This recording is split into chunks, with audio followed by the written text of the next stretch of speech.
أعوذ بالله من الشيطان الرجيم. بسم الله الرحمن الرحيم.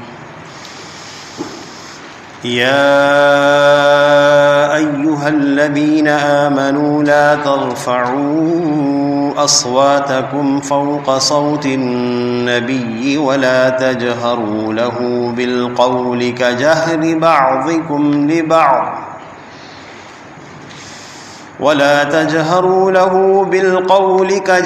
بعضكم لبعض أن تحبط أعمالكم وأنتم لا تشعرون. إن الذين يغضون أصواتهم عند رسول الله أولئك الذين امتحن الله قلوبهم للتقوى لهم مغفرة وأجر عظيم. صدق اللہ العظیم. سورۃ الحجرات کی آیت نمبر 2 اور 3 کی اللہ تعالیٰ نے تلاوت کی توفیق عطا فرمائی. بعض اعمال ایسے ہوتے ہیں، اعمال سیئہ، جن کے کرنے کی وجہ سے اللہ رب العزت تمام نیک اعمال کو اکارت فرما دیتے ہیں اور انسان کے اعمال نامے میں نیک عملوں کا اجر باقی نہیں رہتا. ان میں سے ایک عمل اس آیت میں بیان کیا گیا ہے. اس آیت کا شان نزول یہ ہے، آپ صلی اللہ علیہ وسلم کے پاس قبیلہ بنو تمیم کے کچھ لوگ آئے. آپ صلی اللہ علیہ وسلم نے اپنے اصحاب سے مشورہ فرمایا کہ ان کے امیر کون ہونے چاہیے، ان پر حاکم کون ہونے چاہیے. حضرت ابو بکر صدیق رضی اللہ تعالیٰ عنہ کی رائے تھی کہ قعقاع بن معبد ہونے چاہیے. حضرت عمر رضی اللہ تعالیٰ عنہ کی رائے تھی کہ اقرع بن حابس ہونے چاہیے رضی اللہ عنہ. اس میں تھوڑا سا اختلاف ہو گیا اور ان حضرات کی آواز حضور صلی اللہ علیہ وسلم کے سامنے اونچی ہو گئی آپس میں بولتے ہوئے. تو قرآن پاک کی آیات نازل ہو گئی. یا ایھا الذین آمنوا، اے ایمان والو، لا ترفعوا اصواتکم فوق صوت النبی، تم لوگ اپنی آوازوں کو نبی کی آواز سے اوپر نہ کرو، اپنی آوازوں کو بلند نہ کرو اپنی نبی کی آواز پر. ولا تجہروا له بالقول كجہر بعضکم لبعض، اور نہ ہی تم آپس میں اونچی آواز سے بات کرو، نہ ہی تم ان کے سامنے اونچی آواز سے بات کرو جیسے تم آپس میں اونچی آواز سے بات کرتے ہو. ان تحبط اعمالکم، اگر تم ایسا کرو گے تو تمہارے سارے اعمال ضائع کر دیے جائیں گے. وانتم لا تشعرون، اور تمہیں اس کا شعور تک نہیں ہوگا. آپ صلی اللہ علیہ وسلم کے سامنے اونچی آواز سے گفتگو کرنا یا حضور صلی اللہ علیہ وسلم کے سامنے آپ کی جتنی آواز ہے اس سے بلند آواز میں آپ سے گفتگو کرنا، اس کی ممانعت ہے. اور یہ عمل ایسا ہے کہ جو اعمال کو ضائع کر دیتا ہے. مفسرین نے لکھا ہے کہ اسی طرح آپ صلی اللہ علیہ وسلم کے روضہ مبارک پہ اونچی آواز سے بات کرنا، شور و شغب کرنا اسی زمرے میں آتا ہے اور اللہ جل شانہ اعمال کو ضائع فرما دیتے ہیں. اور نمبر 3، اسی طرح جس جگہ آپ صلی اللہ علیہ وسلم کی احادیث پڑھی اور پڑھائی جا رہی ہوں، وہاں پہ ادب کے ساتھ خاموشی سے احادیث کو سننا بہت بڑی خیر اور برکت کا ذریعہ ہے. اور اس کے درمیان بولنا یہ اسی گناہ کے زمرے میں آئے گا کہ اللہ جل شانہ اعمال کو ضائع فرما دیں گے. اس میں لہو و لعب کرنا، اس میں کھیلنا، شور مچانا، جب کہ آپ صلی اللہ علیہ وسلم کی احادیث پڑھی اور پڑھائی جا رہی ہوں. اللہ تعالی ہمیں حضور صلی اللہ علیہ وسلم کی احادیث کا ادب عطا فرمائے. جس نے ادب کیا اللہ نے اس کو بہت عطا فرمایا. حضرت امام مالک رحمۃ اللہ علیہ مشہور محدث ہیں، مسجد نبوی شریف کے محدث ہیں. موطا امام مالک کا درس مسجد نبوی شریف میں دے رہے تھے. ان کی اپنی ہی کتاب ہے موطا، بخاری شریف سے پہلے لکھی گئی، اور بہت بڑا ایک مجمع ان کے سامنے بیٹھا ہوتا تھا مسجد نبوی شریف میں.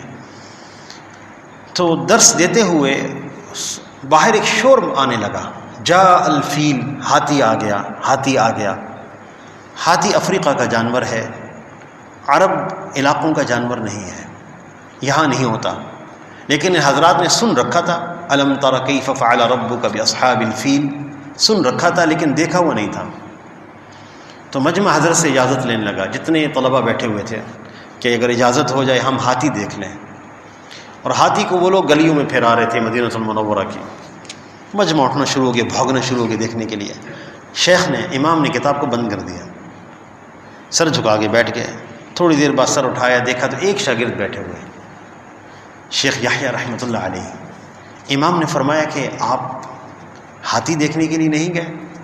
انہوں نے آگے سے جواب دیا کہ شیخ میں ہاتھی دیکھنے کے لیے نہیں آیا، میں حضور صلی اللہ علیہ وسلم کی احادیث سننے کے لیے آیا ہوں۔ امام نے فرمایا اللہ تیرے علم میں برکت دے گا۔ تاریخ گواہ ہے، پورے بر اعظم افریقہ کی ہدایت کا کام شیخ یحییٰ رحمۃ اللہ علیہ سے لیا گیا، ایک ملک کا نہیں، پورے بر اعظم کا۔ پورے بر اعظم میں فقہ مالکیہ کی ترویج کا ذریعہ شیخ یحییٰ رحمۃ اللہ علیہ کو اللہ نے بنایا ہے۔ ایک بر اعظم کے لیے دین کا کام، پورے بر اعظم کے لیے اللہ نے قبول فرمایا، صرف آپ صلی اللہ علیہ وسلم کی احادیث کا ادب، سماعت کا یا پڑھنے کا۔ آپ صلی اللہ علیہ وسلم جب یہ آیات نازل ہوئی تو سب لوگ پست آواز ہو گئے۔ حضرت عمر رضی اللہ تعالیٰ عنہ سے تو بار بار پوچھنا پڑتا تھا کہ آپ کیا فرما رہے ہیں، اتنی آہستہ آواز سے نبی صلی اللہ علیہ وسلم کے سامنے گفتگو فرماتے تھے۔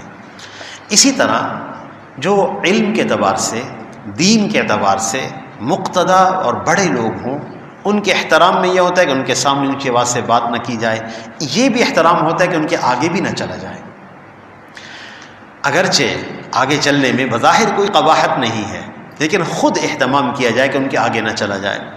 حضرت ابو دردہ رضی اللہ تعالیٰ عنہ ایک دفعہ ابو بکر صدیق رضی اللہ تعالیٰ عنہ کے آگے چل رہے تھے، آپ صلی اللہ علیہ وسلم نے ان کو بلایا اور تنبیہ فرمائی کہ تم نہیں جانتے کہ تم کیوں آگے چل رہے تھے ان کے، تم نہیں جانتے کہ یہ شخصیت کون ہے؟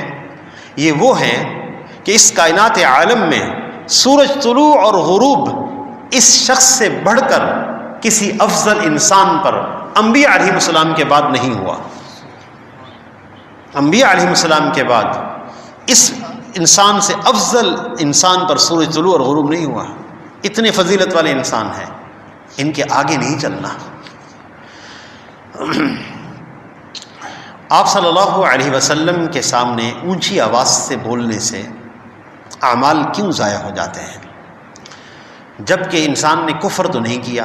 یاد رکھیے گا، حضور صلی اللہ علیہ وسلم کے سامنے اونچی آواز سے بولنا، یا آپ صلی اللہ اونچی آواز سے گفتگو کرنا، یا جیسے آپس میں گفتگو کرتے ہیں اس طرح گفتگو نبی صلی اللہ علیہ وسلم کے سامنے کرنا، تو اس سے حضور صلی اللہ علیہ وسلم کی گستاخی ہو سکتی ہے، بے ادبی ہو سکتی ہے، جس سے آپ صلی اللہ علیہ وسلم کو ایذا پہنچے گی، تکلیف پہنچنے کا اندیشہ ہے۔ اور یہ ایک ایسا گناہ ہے جس کا احساس بھی نہیں ہوگا۔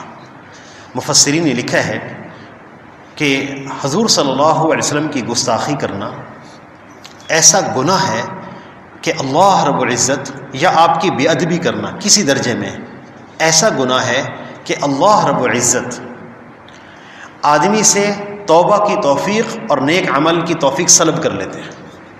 توبہ کی توفیق نہیں ہوتی، آدمی سچی توبہ نہیں کر پاتا، حالانکہ رجوع اور توبہ کرنے سے گناہ معاف ہو جاتے ہیں، لہذا توبہ اور عمل صالح کی توفیق سلب ہو جاتی ہے۔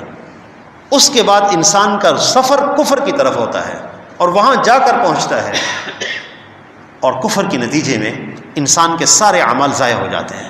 اس لیے فرمایا کہ ان تحبط اعمالکم، تمہارے اعمال ضائع ہو جائیں گے۔ آپ صلی اللہ علیہ وسلم کے سامنے اونچی آواز سے بات نہ کرو، اور جس طرح تم آپس میں اونچی آواز سے بات کرتے ہو اس طرح بات بھی نہ کرو نبی صلی اللہ علیہ وسلم کے سامنے، جیسے تمہاری آپس کی گفتگو ہوتی ہے جس میں بے تکلفی ہوتی ہے، بے محابہ ہوتی ہے، ایسی گفتگو رسول اللہ صلی اللہ علیہ وسلم کے سامنے نہ ہو۔ تو مسجد نبوی شریف میں بھی آہستہ آواز سے بات کی جائے۔ حضرات صحابہ کرام رضی اللہ عنہم اجمعین تو اس کے بعد ایک دوسرے کو کنکریاں پھینکتے تھے، متوجہ کرتے تھے، بات نہیں کرتے تھے۔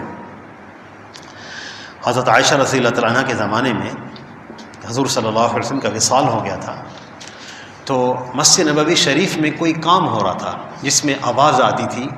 حضرت عثمان بن عفان رضی اللہ عنہ کے زمانے میں کوئی کام ہو رہا تھا، حضرت عائشہ رضی اللہ تعالیٰ عنہ نے فرمایا کہ یہ آواز نہیں آنی چاہیے. آپ صلی اللہ علیہ وسلم روضہ مبارک میں آرام فرما رہے ہیں, اس طرح کی آواز نہیں آنی چاہیے یہاں پر, اس لیے وہ باہر پھر کام کیا جاتا تھا, پھر اندر جو ہے اس کو لگایا جاتا تھا. اللہ اکبر. دوسرا عمل شرک ہے جو انسان کے عملوں کو ضائع کر دیتا ہے. لئن اشرکت لیحبطن عملک, اگر تم شرک کرو گے ہم تمہارے سارے عمل ضائع کر دیں گے. اس لیے اللہ کی ذات کے علاوہ کسی کی طرف بھی توجہ رخ نہیں ہونا چاہیے. تیسری بات جو انسان کے عمل کو ضائع کر دیتی ہے وہ صدقات کے بعد احسان جتلانا ہے. یا ایھا الذین آمنوا لا تبطلوا صدقاتکم بالمن والاذی, اے ایمان والو اپنے صدقات کو احسان جتلا کے ضائع نہ کرو, ایذا پہنچا کے ضائع نہ کرو. اللہ تعالیٰ نے اگر کسی پر خرچ کرنے کی ہمیں توفیق دے دی, اس پر کبھی بھی احسان نہ جتلایا جائے, زبان پہ نہ لایا جائے, اس نیکی کی خوب حفاظت کی جائے. اللہ اکبر. بسا اوقات یوں ہوتا ہے ایک بچہ ایسا خاندان کا غریب بچہ ہمارے گھر میں رہتا ہے, کسی سبب سے ان کے والدین خرچ نہیں کر سکتے, اور ہمارے ہاں وہ بچہ رہتا ہے, تربیت میں رہتا ہے, تعلیم میں رہتا ہے, ماشاءاللہ ڈاکٹر بن جاتا ہے. پھر بسا اوقات وہ پلٹ کے خبر ہی نہیں لیتا. خرچ ہم نے کیا, ہمارے گھر رہے, فیسیں بھی ہم نے بھری, کسی طرح اس کے اخراجات اٹھائے. اب نوجوان ہو گیا, بڑا ہو گیا, شادی ہو گئی, اب تو پلٹ کے بھی نہیں پوچھتا. تو بندہ بسا اوقات کسی مجلس میں کہہ دیتا ہے کہ 10 سال تو ہم نہیں خامی خرچ کرتے رہے. بس ایک چھوٹا سا جو جملہ ہے نا کہ 10 سال ہم ہی خرچ کرتے رہے, یہ احسان جتلانا ہے. یہ جیسے احسان جتلایا جائے گا فوراً عمل ضائع ہو جائے گا. کتنی قربانی, کتنا خرچ, کتنا صدقہ, کتنا اہتمام, اور کچھ بھی باقی نہ رہا. اللہ جل شانہ نے اس کی مثال دی ہے. اگر احسان جتلایا کسی بھی صدقے پر تو میں اس کے ساتھ کیا کروں گا, کالذی ينفق مالہ رئاء الناس ولا يؤمن باللہ والیوم الآخر فمثله كمثل صفوان علیہ تراب فأصابہ وابل فترکہ صلدا. میں ایسا کروں گا کہ اس کی ایسی مثال, کیونکہ اللہ کس طرح ہمیں دیں گے اس پر اجر یا کس طرح کا مواخذہ ہے, اللہ نے ہمیں ایک مثال دی ہے. اس کا مواخذہ یوں ہوگا, اگر جس صدقے پر احسان جتلایا گیا, جیسے کوئی شخص اللہ کی رضا کے لیے خرچ نہ کرے, دکھلاوے کے لیے خرچ کرے, تو ایسے ہے جیسے کسی پتھر کے اوپر تھوڑی سی مٹی جم گئی جس میں تھوڑا سا گھاس پھوس اگ گیا, سبزہ اگ گیا, یا ہم نے کوئی بیج ڈالا تو اس میں کوئی پودا اگ گیا, پھر ایک دن تیز بارش ہوئی, فترکہ صلدا, وہ پتھر بالکل صاف ہو گیا. لا یقدرون علی شیء مما کسبوا, جو کمایا تھا وہ ہاتھ نہیں آئے گا. ہم اس طرح صاف کر دیں گے, عمل نامے میں کوئی چیز موجود نہیں ہوگی. اس لیے احسان جتلانا ایسا عمل ہے جو صدقے کو ضائع کر دیتا ہے. اور ایذا, جس شخص کو کچھ ہم نے خرچ کیا جس کے اوپر, یا کوئی احسان کیا اس کے اوپر, اس کو دکھ نہ دیا جائے, اس کو اپنے احسان جتلا کر ایذا نہ پہنچائی جائے. اللہ جل شانہ سے دعا ہے کہ اللہ تعالی ہماری شرک سے بھی حفاظت فرمائے, ایذاء رسول صلی اللہ علیہ وسلم سے بھی اللہ ہماری حفاظت فرمائے, اور صدقات پر احسان جتلانے سے بھی حفاظت فرمائے. وآخر دعوانا ان الحمد للہ رب العالمین.